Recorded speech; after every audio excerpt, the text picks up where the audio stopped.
When I say the words The Legend of Zelda, you most likely think of the world-renowned game series first. But there's another legend.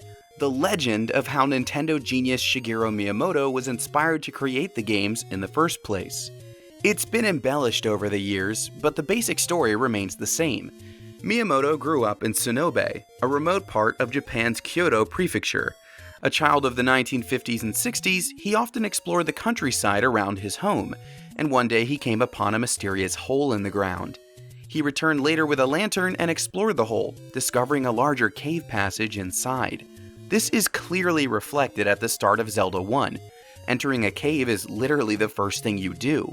This sense of childhood exploration and the discoveries it brings is a warm, nostalgic feeling, one that you can also get from kids' movies of the same era. So just like Miyamoto going deeper into that cave, let's go deeper into that idea.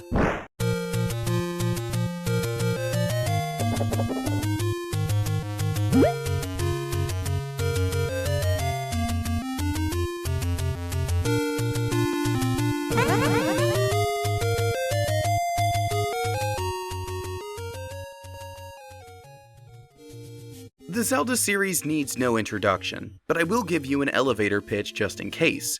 It's all about a young boy named Link exploring magical worlds, most often the Kingdom of Hyrule. His adventures can usually be divided into two halves, the overworld and dungeons.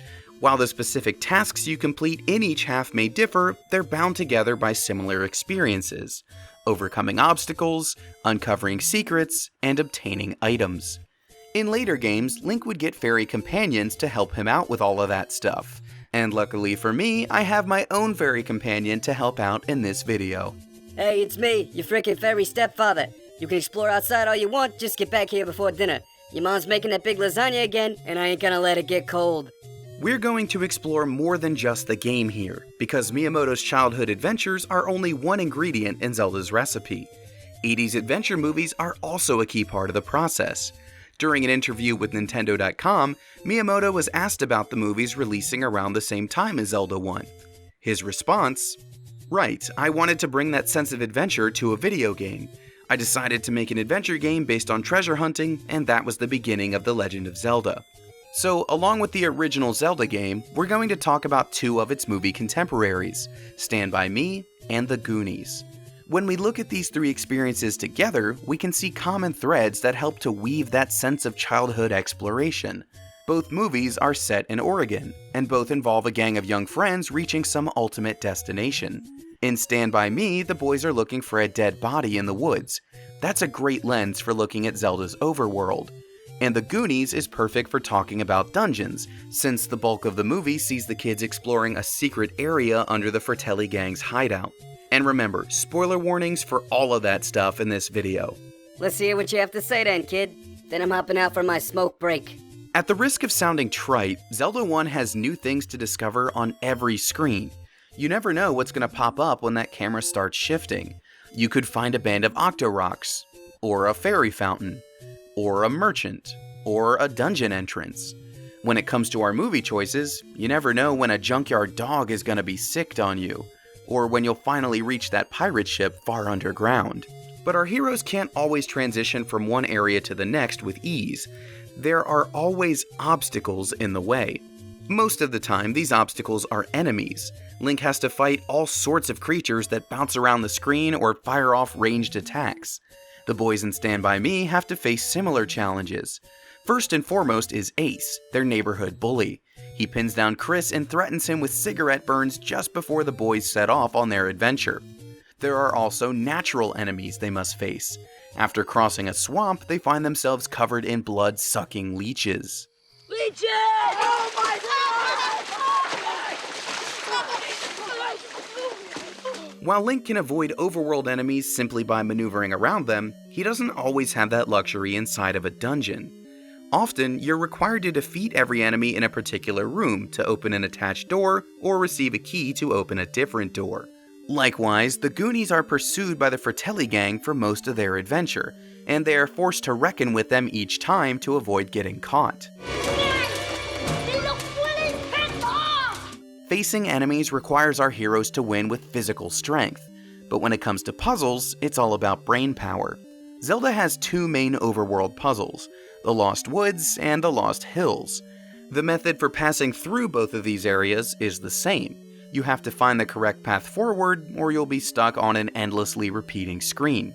The boys in Stand By Me don't get lost, but they do pause to determine the correct path forward, unsure if crossing a train bridge is the right move. In the end, it kind of isn't, but the boys do survive the harrowing encounter.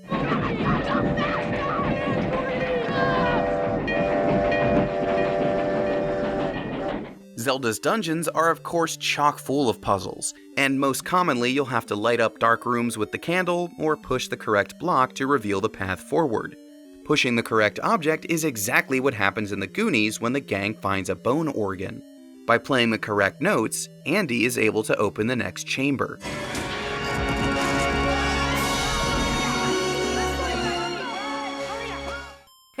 That's nothing. Back in my day, we played in the chemical dump with God knows what floating in the water all around us, and I turned out fine.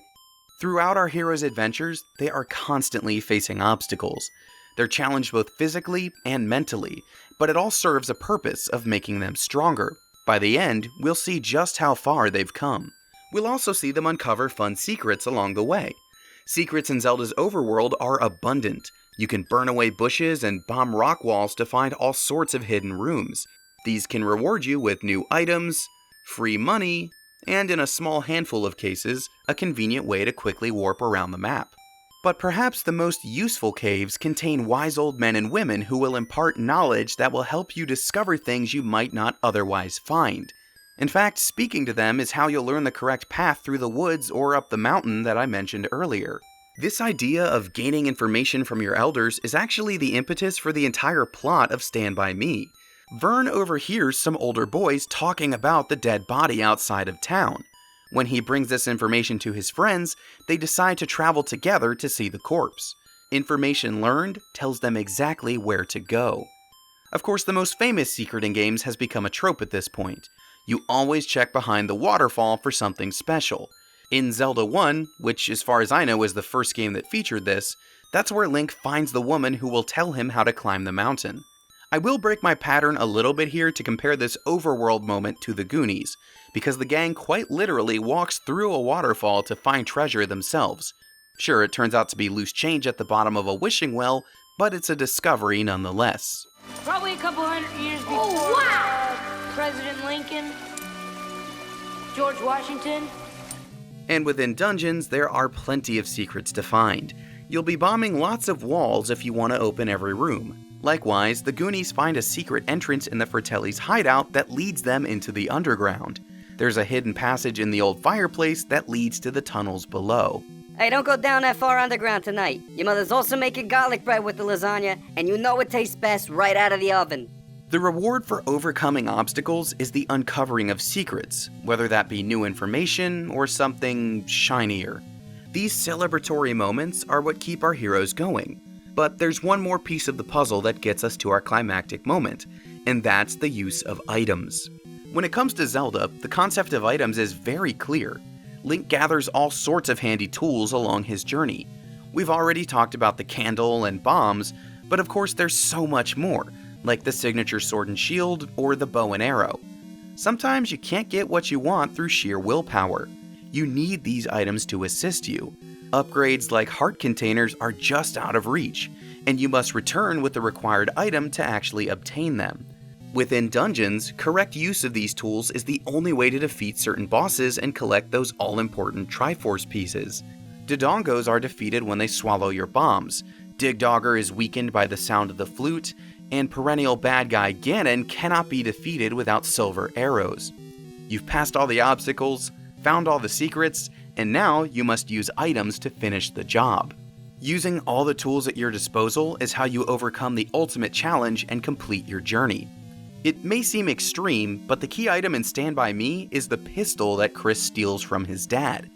This is a film about 4 boys strengthening their bonds of friendship and becoming adults. That'll happen pretty quickly once you've fired a gun. Gordy does exactly that when the boys are finally face to face with Ace's gang. He fires into the air to show he means business, then turns the barrel toward Ace. What are you gonna do, shoot us all? Always. Just you. Gordy's bravery is on full display here, and it gets the boys out of the most dire situation in the whole film. The Goonies actually subverts this. Throughout the entire adventure, Mikey takes hits from his inhaler to combat his asthma. This often comes right after an intense moment. It's a necessary tool for him to continue moving forward. It would be a very different movie if he had a debilitating asthma attack halfway through. But after finding One-Eyed Willie's treasure and returning to the surface, he's gotten much stronger as a person.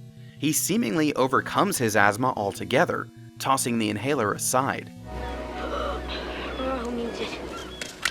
That's right, walk it off, Mikey. There is no disease you cannot overcome with a good night's sleep and a big plate of lasagna. The pattern for The Legend of Zelda, Stand By Me, and The Goonies is the same.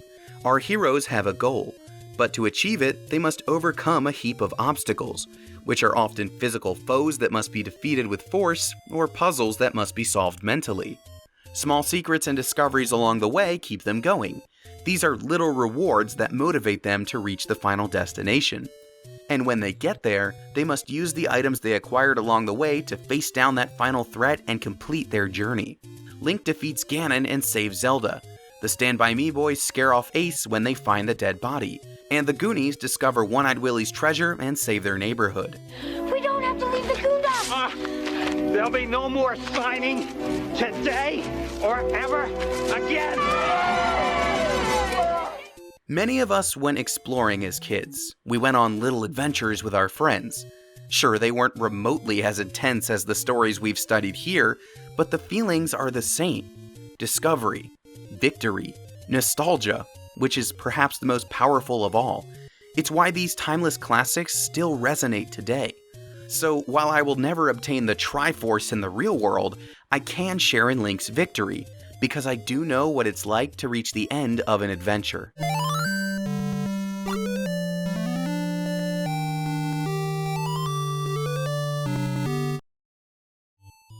Alright, Tony's helping his mom set the table, so he asked me to do these little plug things. Hit that middle thing to subscribe. He said that would be real helpful, and you can watch other stuff if you hit that video on the far left.